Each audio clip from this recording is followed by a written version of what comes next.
Zamislite da se nalazite na vrhu jedne od najimpozantnijih planina u nacionalnoj geografiji. Imate moderno vozilo, opremljeno automatskim mjenjačem koji je do sada vaš život u gradu činio vrlo udobnim. Vjerujete tehnologiji, vjerujete sustavima aktivne sigurnosti i iznad svega vjerujete toj središnjoj papučici koja vas je uvijek zaustavljala milimetarskom preciznošću. Međutim, ono s čime ćete se suočiti nije konvencionalan put. To je termodinamička bitka u kojoj 90% vozača čini temeljnu pogrešku koja može biti fatalna. Prosječan vozač pretpostavlja da je normalan položaj za vožnju dovoljan za upravljanje bilo kojim terenom, ignorirajući da kočnice turističkog automobila nisu dizajnirane za neprekidno rasipanje energije tijekom 20 ili 30 minuta neprekidnog spusta. Nedostatak tehničke edukacije o tome kako motor komunicira s automatskim mjenjačem na dugotrajnim padinama pretvara putovanje iz užitka u situaciju vitalne nužde. Zato ćemo danas raščlaniti zašto je slijepo povjerenje vaš najveći neprijatelj i kako se znanost o trenju može okrenuti protiv vas ako ne poštujete zakone mehanike i termodinamike. Počnimo. Pogreška 12. Slijepo povjerenje u položaj drive. Pogreška broj 12 je možda najraširenija zbog ekstremnog pojednostavljenja koje su marke automobila promovirale desetljećima. Prodali su nam ideju da se vožnja automatskog vozila sastoji jednostavno od postavljanja ručice na slovo koje označava kretanje prema naprijed i zaboravljanja na sve ostalo. Ova pretpostavka savršeno funkcionira u gradskom prometu ili na ravnim autocestama, ali postaje mehanička zamka kada gravitacija uđe u jednadžbu. Kada ostavite ručicu u konvencionalnom položaju za vožnju dok se spuštate niz planinu, dajete potpunu kontrolu računalu koje je programirano prvenstveno za uštedu goriva i ublažavanje promjena stupnjeva prijenosa. Na nizbrdici, logika automatskog mjenjača tumači da, budući da ne pritišćete gas, motor mora raditi s najmanjim mogućim otporom.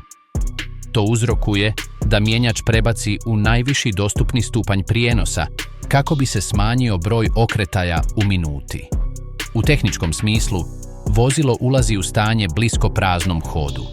Nalazeći se u 5., 6. ili čak 8. stupnju prijenosa, mehanička veza između kotača i motora je minimalna.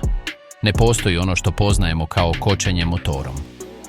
Izravna posljedica je da težina vozila, pomnožena ubrzanjem gravitacije, pada isključivo na kočione, diskove i pločice. Vozilo koje teži 1500 ili 2000 kg, spuštajući se brzinom od 60 km/h na strmoj padini, stvara golemu količinu kinetičke energije. Ako mjenjač ne pomaže u zadržavanju te mase putem kompresije motora, kočnice moraju pretvoriti svu tu kinetičku energiju u toplinsku energiju. To je zadatak koji je nemoguće održati tijekom vremena. Vozač, osjećajući da automobil ubrzava, jače pritišće kočnicu, što stvara više topline, što zauzvrat zahtijeva veći pritisak. Stvara se začarani krug rastuće temperature. Položaj za izravnu vožnju dizajniran je za pogon, a ne za zadržavanje. Ne prisiljavajući ručno niži stupanj prijenosa, kao što je 2. ili 3. brzina, odričete se najsnažnijeg i besplatnog sustava kočenja koji vaš automobil ima, samog motora. Povjerenje u potpunu automatizaciju simptom je nepoznavanja načina na koji pretvarač zakretnog momenta ili kvačila upravljaju obrnutim momentom. U mnogim modernim vozilima, posebno onima s kontinuirano varijabilnim mjenjačima, efekt jedrenja je toliko naglašen da se čini da automobil dobiva na brzini mnogo brže nego što bi iskusni vozač očekivao. Jedini način da se prekine ova inercija je aktivna intervencija u odabiru stupnjeva prijenosa, nešto što se 90% korisnika boji učiniti zbog straha da će pokvariti mjenjač, dok zapravo ono što kvare je sposobnost svojih kočnica da im spase život. Edukacija o korištenju ručnih, sportskih ili načina rada za niske brzine prva je linija obrane. Dopustiti mjenjaču da odlučuje je, u suštini, dopustiti automobilu da izvrši toplinsko samoubojstvo, dok vi samo promatrate kako papučica nestaje pod vašom nogom. Pogreška 11. Slabljenje kočnica ili brake fade. Dolazimo do fizičkog fenomena kojeg se inženjeri staza i stručnjaci za cestovnu sigurnost najviše boje, slabljenja ili gubitka učinkovitosti zbog topline. Da bismo razumjeli pogrešku broj 11, moramo produbiti znanje o kemiji materijala za trenje. Kočione pločice su složeni spojevi koji uključuju smole, metale i keramičke materijale dizajnirane za rad u specifičnom temperaturnom rasponu. Kada sustav izložite kontinuiranom kažnjavanju zbog prethodne pogreške, temperatura na kontaktnoj površini između pločice i diska može lako premašiti 500 ili 600 stupnjeva Celzija u nekoliko minuta. Pri tim ekstremnim temperaturama događa se fascinantan i opasan kemijski fenomen – sublimacija vezivnih smola. Smole koje drže na okupu komponente pločice počinju se degradirati i pretvarati izravno u plin. Ovaj plin nema kamo trenutno pobjeći i nakuplja se na sitnoj kontaktnoj površini između diska i pločice. Rezultat je da vozilo počinje kliziti po mikroskopskom sloju vrućeg plina, gotovo potpuno eliminirajući mehaničko trenje. To je potpuno isti princip koji omogućuje paku za hokej na zraku da bez napora klizi po stolu.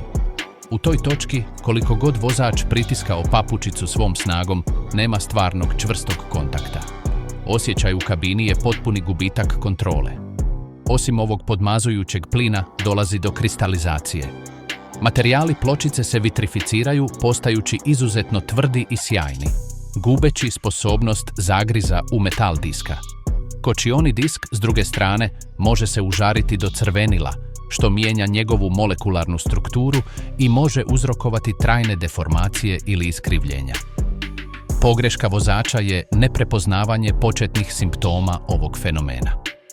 Prije nego što kočnica potpuno nestane, obično postoji faza upozorenja u kojoj se papučica osjeća tvrđom nego inače, ali automobil slabije koči. Ako se u tom trenutku vozač ne zaustavi na siguran način kako bi pustio sustav da se prirodno ohladi, potpuni kolaps je neizbježan. Slabljenje nije kvar hidrauličkog sustava, već poraz kemije materijala pred toplinskim zlostavljanjem. To je fizička kazna za ignoriranje činjenice da su kočnice transformatori energije koji imaju granicu zasićenja. Jednom kada sustav dosegne svoj maksimalni kapacitet pohrane topline i ne može je predati okolnom zraku potrebnom brzinom, učinkovitost naglo pada eksponencijalno.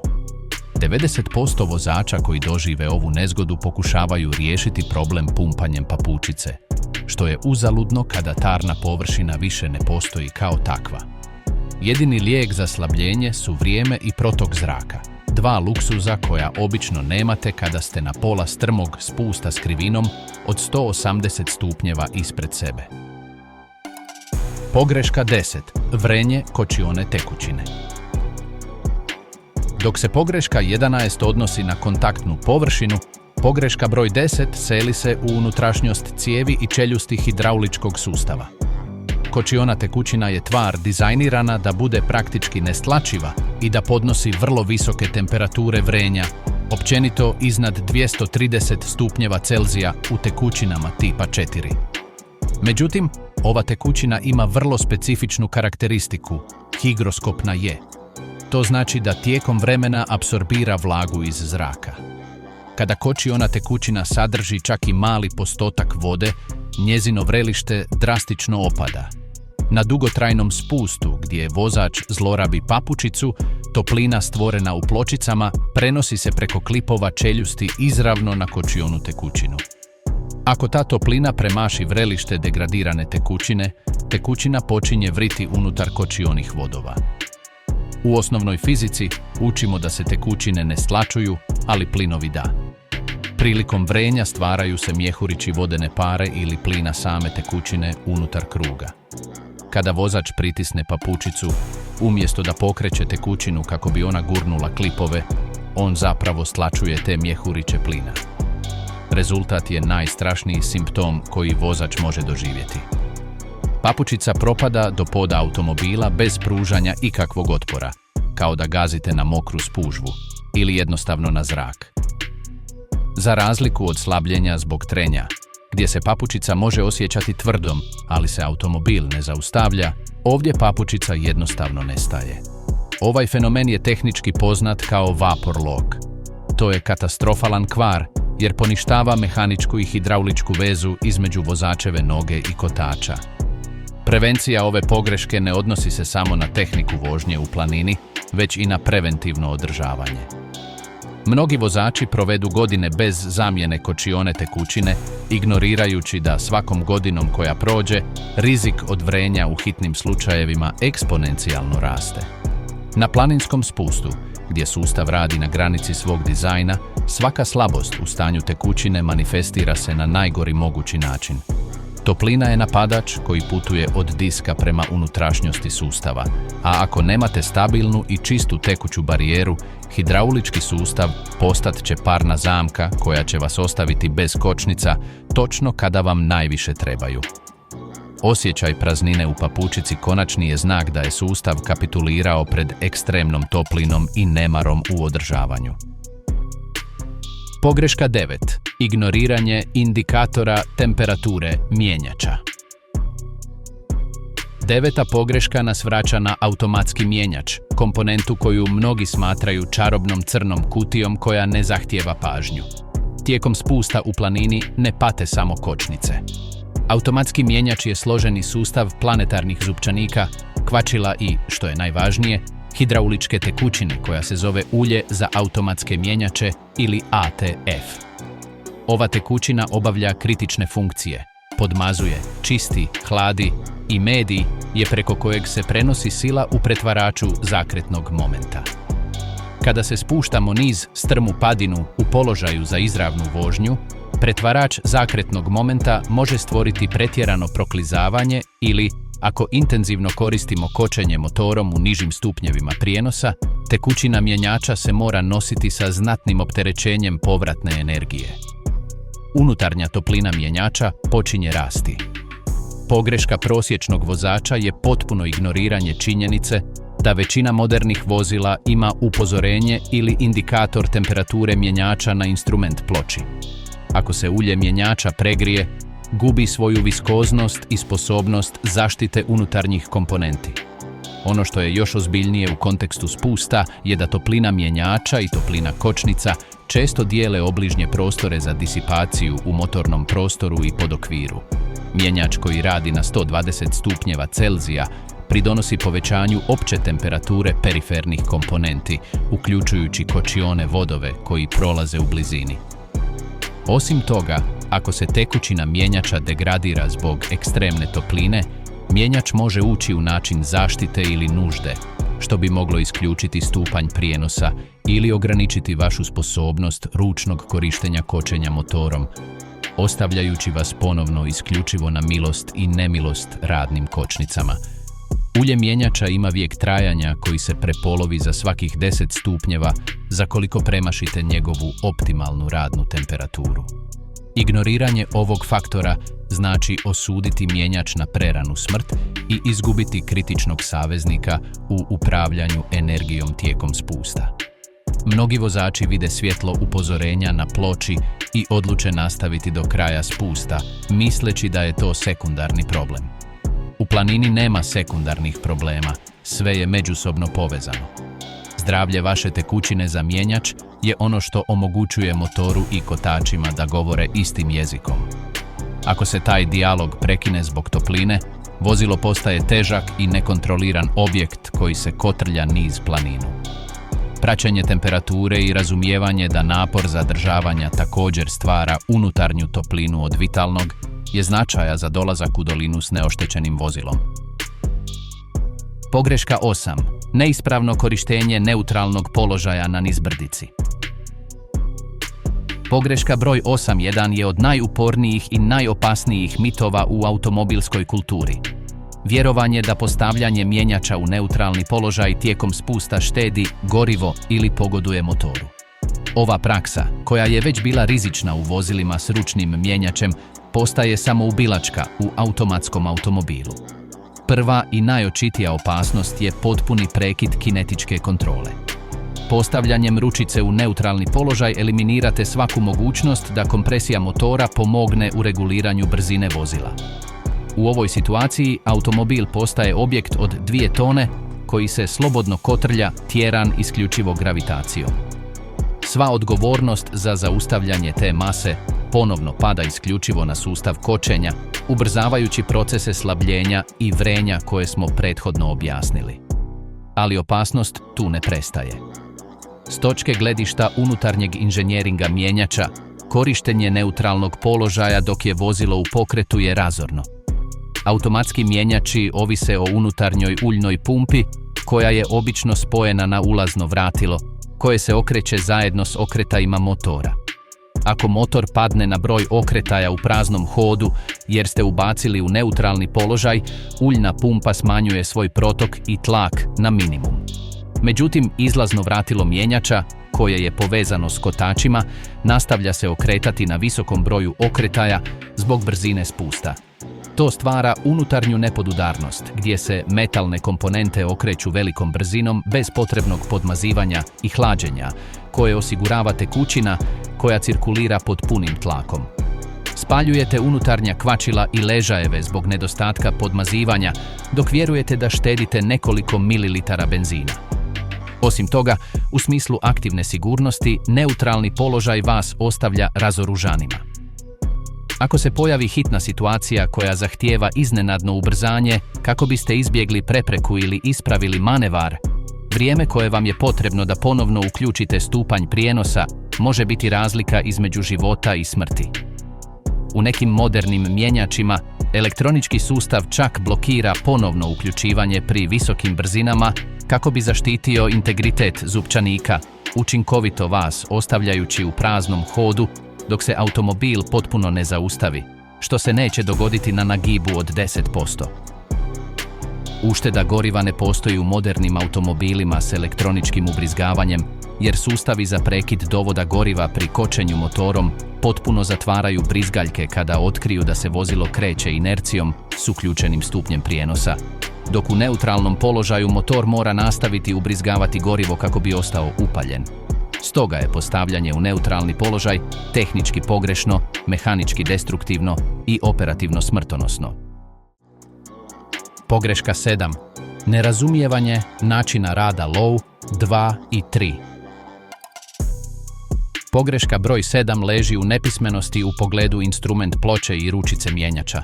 Mnogi vozači vide brojeve poput 2 ili 3 ili slova poput L ili M i radije ih ne diraju iz straha da će uzrokovati kvar.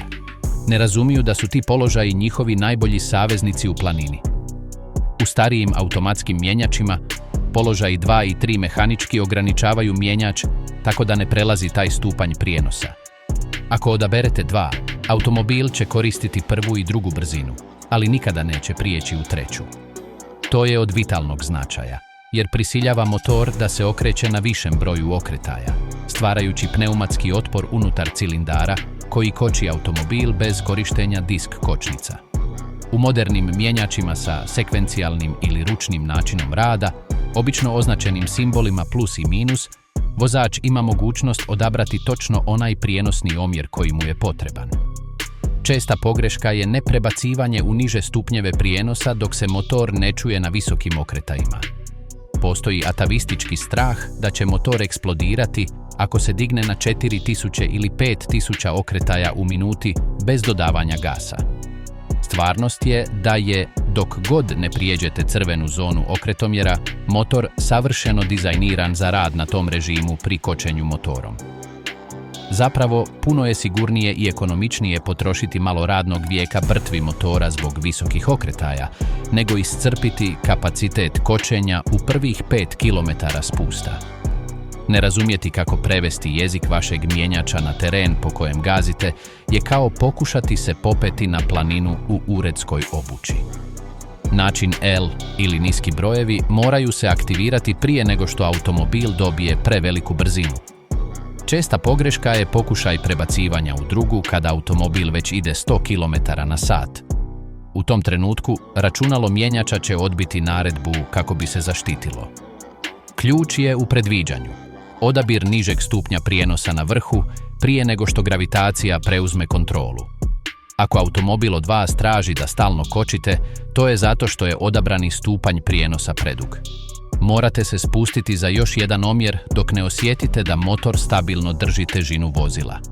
Održavanje hidrauličke tekućine ignorira većina korisnika. Ova tekućina ima svojstvo apsorbiranja vlage iz okoline, što drastično smanjuje njezino vrelište.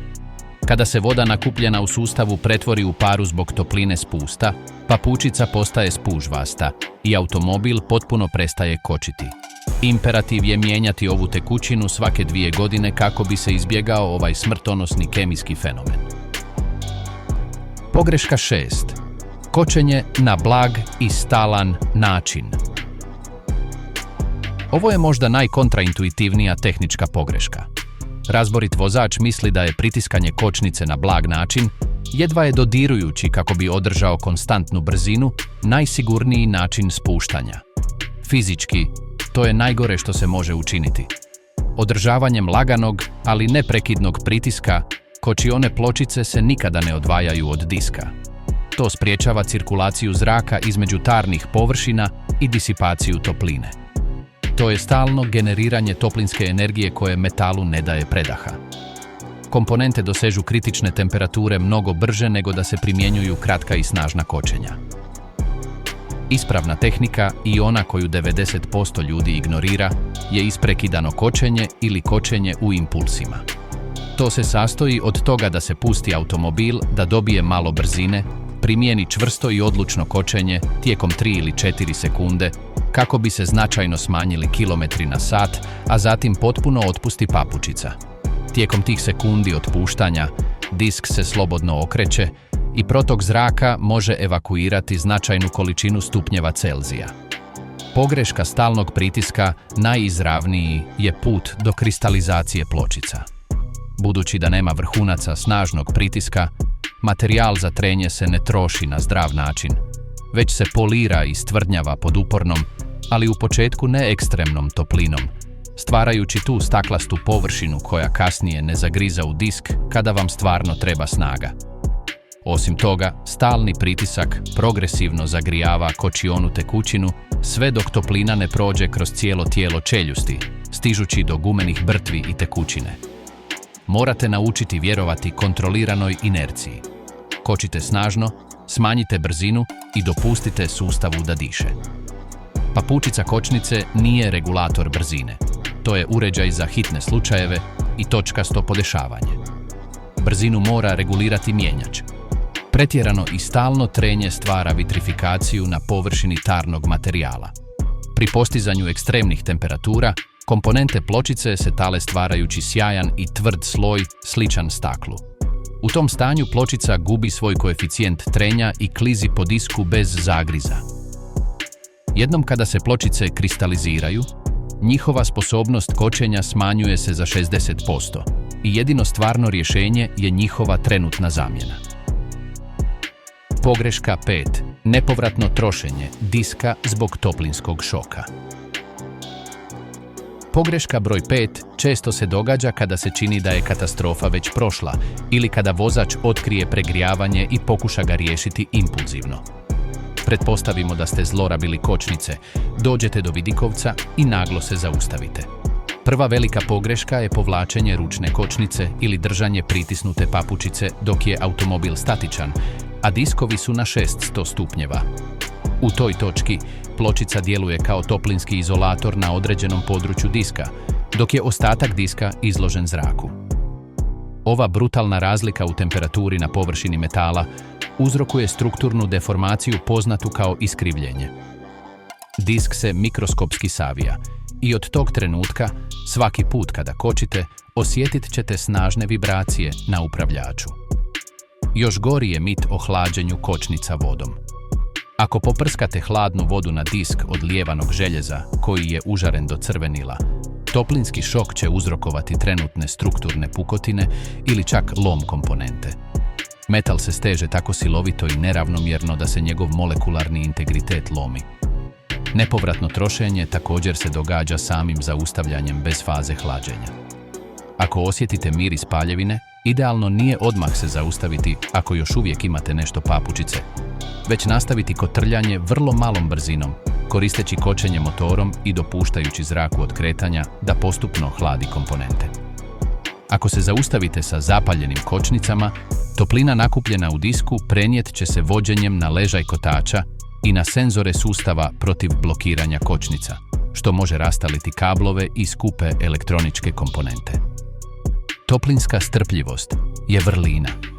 Čelik i željezo trebaju lagani prijelaz kako bi se vratili u svoje izvorne dimenzije. Svaki pokušaj ubrzavanja ovog procesa tekućinama ili naglim zaustavljanjima rezultirat će skupim računom u servisu ili potpunom neupotrebljivošću kočionog sustava za ostatak putovanja.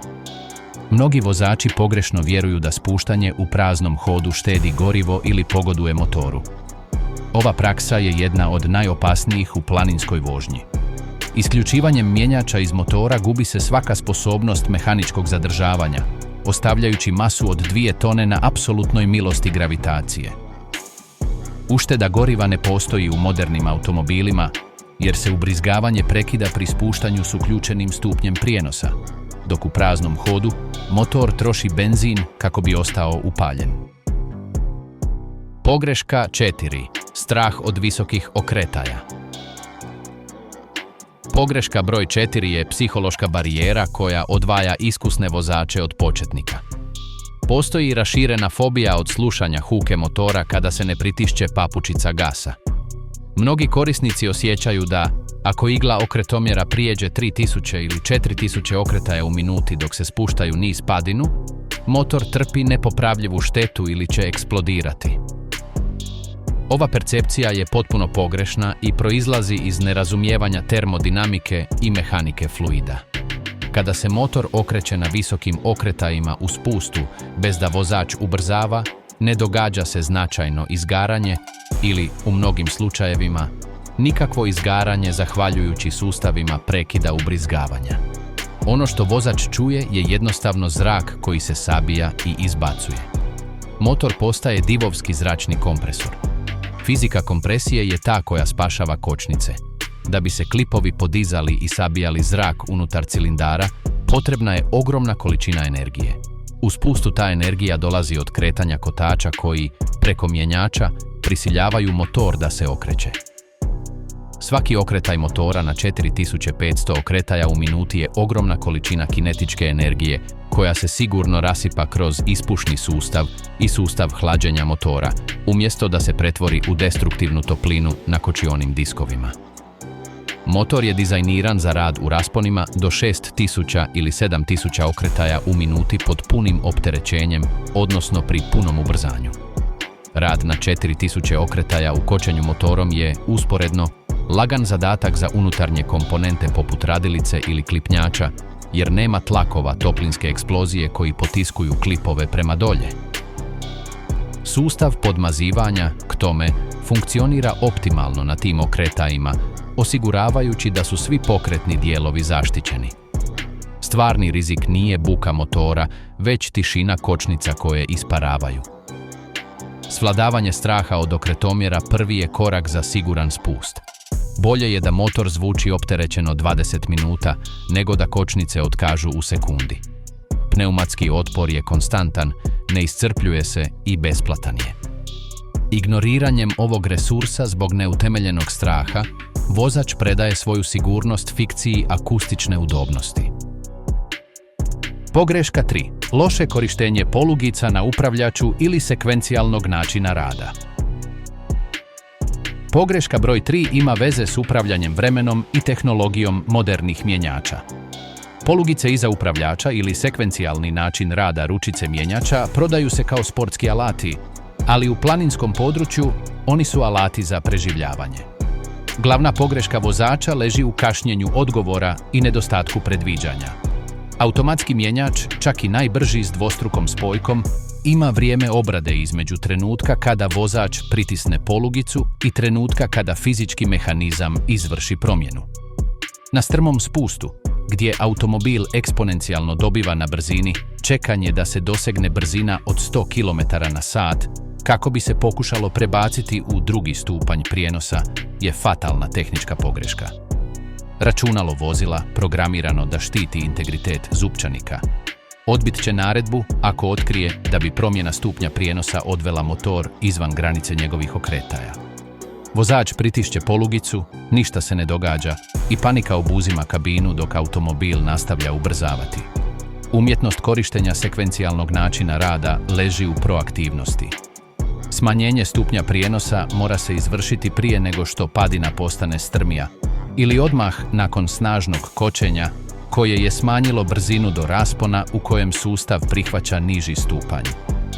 Mnogi vozači griješe ostavljajući automobil u izravnom automatskom načinu rada, očekujući da logika mjenjača shvati da se nalazi na nizbrdici.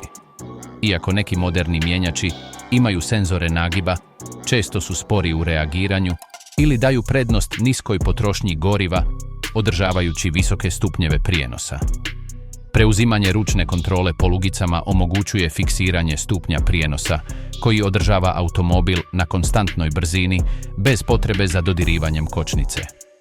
To je stalni dijalog između vozača i padine. Ako primijetite da se brzina postupno povećava, morate odmah pritisnuti polugicu minus. Ne čekajte da se automobil osjeti izvan kontrole. Sekvencijalna tehnologija nije za igranje trkaćeg pilota, već za upravljanje inercijom prije nego što inercija počne upravljati sudbinom vozila. Predviđanje je ključ. Ako vidite niz oštrih zavoja i nagib od 12%, vaša ruka bi već trebala pripremati mjenjač prije ulaska u tu dionicu. Pogreška 2. Nekorištenje kontrole spusta na padinama. Pogreška broj 2 je rasipanje specifičnog inženjeringa. U posljednjem desetljeću mnogi kamioneti i sportska komunalna vozila opremljeni su sustavom kontrole spusta, često identificiranim ikonom automobila koji se spušta niz brdo. Mnogi vlasnici ignoriraju čemu služi ovaj gumb ili vjeruju da je on samo za ekstremne situacije blata ili kamenja izvan ceste. Velika pogreška je ne koristiti ga na vrlo strmim asfaltnim spustovima ili u uvjetima slabog prijanjanja. Ovaj sustav je remek dijelo upravljanja trakcijom. Za razliku od ljudskog vozača koji može samo pritisnuti papučicu kočnice i djelovati na sva 4 kotača istovremeno, kontrola spusta može primijeniti pritisak kočenja neovisno na svaki kotač putem modula sustava protiv blokiranja kočnica. To čini frekvencijom od nekoliko desetaka puta u sekundi. Sustav upravlja ne samo brzinom, već i bočnom stabilnošću vozila, sprječavajući blokiranje kotača i proklizavanje u oštrom zavoju. Ignoriranje ove tehnologije je kao pokušaj izvođenja složenih izračuna ručno, dok imate specijalizirano računalo u džepu. Aktiviranjem kontrole spusta, vozilo preuzima odgovornost za održavanje niske i konstantne brzine, općenito između 5 i 20 km/h, omogućujući vozaču da se isključivo usredotoči na upravljanje. Na tehničkim ili vrlo oštećenim padinama ovaj sustav izbjegava prekomjerno zagrijavanje kočnica jer ih koristi na mnogo učinkovitiji i točniji način od ljudske noge. To je alat za upravljanje opterećenjem koji inteligentno raspoređuje mehanički napor. Vozač koji ne aktivira ovu pomoć zbog ponosa ili neznanja preuzima nepotreban rizik i uzalud troši komponentu koju je platio pri kupnji vozila. Ključno je razumjeti da ovi sustavi nisu štaka za prosječne vozače, već proširenje fizičkih sposobnosti automobila koje nadilaze brzinu ljudske reakcije. Ispravna uporaba ovog sustava u kombinaciji s niskim stupnjem prijenosa stvara redundantno sigurnosno okruženje koje svaki spust čini rutinskim zadatkom umjesto opasnog podviga. Tehnologija je tu da se koristi i u planini svaka prednost nad gravitacijom mora se iskoristiti bez oklijevanja. Pogreška 1. Pogreška 19% ljudi. Nepoznavanje kapaciteta vlastitog mjenjača. Temeljna pogreška, ona koja predvodi listu zbog svoje sveprisutnosti i opasnosti, je duboko neznanje o radu mjenjača koji vozač ima pod svojom desnom rukom. Postoji rašireno uvjerenje da su automatski mjenjači autonomni entiteti koji odlučuju što je najbolje za vozilo u svim okolnostima. Međutim, na dugotrajnom spustu, programska logika usmjerena na potrošnju goriva najgori je neprijatelj sigurnosti. 90% vozača postavlja ručicu u položaj za izravnu vožnju i zaboravlja na nju, slijepo vjerujući da vozilo neće dobiti prekomjernu brzinu. Ovo nepoznavanje je kritično, jer se svi mjenjači ne ponašaju isto pred gravitacijom. Mjenjači s pretvaračem zakretnog momenta su najtradicionalniji.